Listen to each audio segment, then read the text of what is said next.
नमस्कार किसान भाइयों, आप सभी का एक बार फिर से स्वागत है हमारी चैनल एल पटेल में।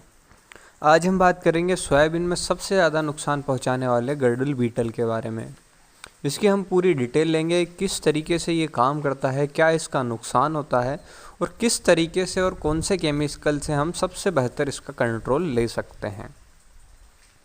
सबसे पहले बात की जाए गर्डल बीटल है क्या, तो गर्डल बीटल को दो नाम से काफ़ी ज़्यादा जाना जाता है। एक तो गर्डल बीटल और दूसरा है रिंग कटर।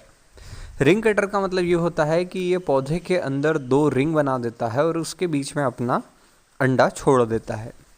ये जो अंडा होता है धीरे से लार्वा बनता है और धीरे धीरे करके हमारे पौधे के जैलम को खाना स्टार्ट कर देता है। इस तरीके से ये पौधे को खाना स्टार्ट करता है तो हमारी फसल पे 40% तक इसका नुकसान पहुंच जाता है। इसका मतलब ये हुआ कि 40% तक हमारी उपज को ये कम कर देता है अगर इसका प्रकोप हमारी फसल पर रहता है तो। अब बात करते हैं कि जैसे हमारे यहाँ सीजन स्टार्ट हो चुका है तो ये जो लगता है इसका जो समय होता है ये जुलाई के लास्ट वीक से अगस्त के सेकेंड वीक तक सबसे ज़्यादा प्रकोप देता है। उसके बाद अगर हम देखें तो इसका प्रकोप कम हो जाता है, लेकिन सितंबर तक ये बीटल एक्टिव रहता है। अगर हम इसके सबसे ज़्यादा नुकसान के परसेंटेज को देखें तो सबसे ज़्यादा इसका नुकसान होता है लास्ट वीक जुलाई के, मतलब आखिरी सप्ताह जुलाई से लेके मिड अगस्त तक, मतलब बीच के अगस्त तक, मतलब अगस्त की 15 तारीख तक जो होता है सबसे ज़्यादा इसका नुकसान आपको फसल पर देखने को मिलता है। इस टाइम पे आपको इससे कंट्रोल करना होता है जिससे कि आपको काफ़ी अच्छे रिजल्ट मिलते हैं। अब बात आती है कि हम इसे कंट्रोल कैसे करें। दवाइयाँ तो बहुत सारी है, लेकिन हमें पता नहीं है कि किससे गर्डल बीटल को हम कंट्रोल कर सकते हैं। इसके लिए मैंने एक PDF पढ़ी है जिसमें मैं आपको रिडक्शन परसेंटेज बताऊंगा, वो भी केमिकल को कैसे डाला गया, किस तरीके से उसका परसेंटेज रिडक्शन आया और क्या हमें फ़ायदा हुआ। इन सब को बताया गया है उस PDF में, जिसकी फ़ोटो भी मैं आपको दिखाऊंगा।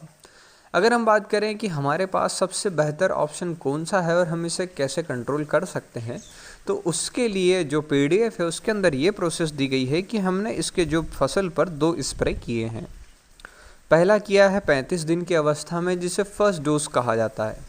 इसके अंदर उन्होंने गर्डल बीटल के साथ में सेमी लूपर को कंट्रोल करने के लिए दवाई डाली है। दूसरा जो है इन्होंने 55 दिन में डाला है, मतलब ठीक 20 दिन बाद।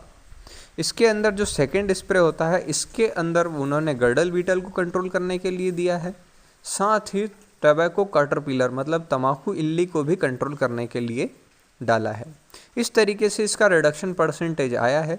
तो इसमें जो बताया गया है वो गर्डल बीटल को ही बताया गया है कि उसके ऊपर कितना इफेक्टिव आपको रिजल्ट मिलेगा, अदर के बारे में बात नहीं की गई है। अब हम बात करते हैं कि इसके अंदर क्या रिज़ल्ट आया। तो अगर हम इसके रिज़ल्ट की बात करें तो इसके अंदर जो केमिकल लिए गए थे उसमें क्यूनालफास था, अल्फामेथ्रिन था, ट्राइजोफास था, इमिडाक्लोरपिड था, डाइमिथेट था, उसी के साथ क्लोरोपरीफास था।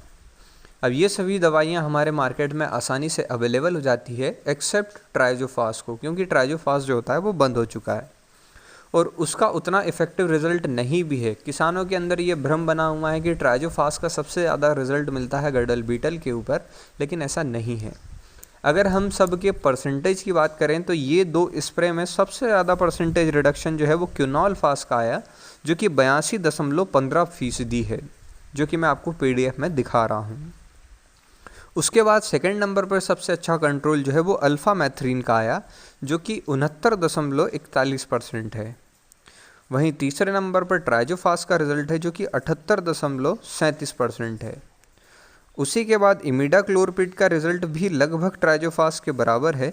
अगर हम इसके परसेंटेज की बात करें तो ये 78.61% कंट्रोल देता है।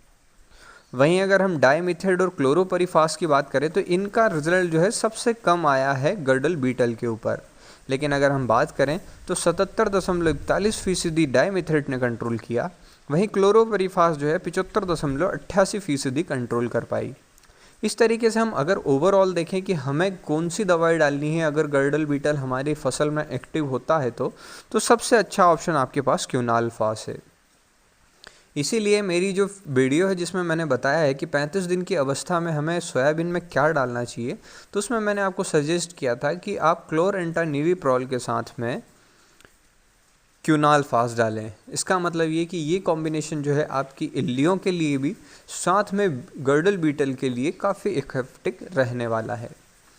वहीं अगर हम डोजिंग की बात करें तो इसके जो डोज लिए गए हैं वो अलग अलग लिए गए हैं और अलग अलग मात्रा में अलग अलग परसेंटेज के हिसाब से लिए गए हैं, लेकिन हमारे यहाँ पर हम इसे 200 से लेकर 250 ml अगर यूज़ करेंगे प्रति एकड़ पर तो आपको काफ़ी अच्छे रिजल्ट मिलेंगे।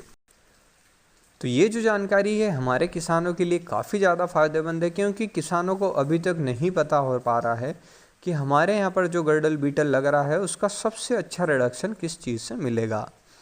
वैसे बायर का जो सोलोमन आता है उसके अंदर जो कॉम्बिनेशन दिया गया है वो भी गर्डल बीटल को काफ़ी अच्छा कंट्रोल कर लेता है।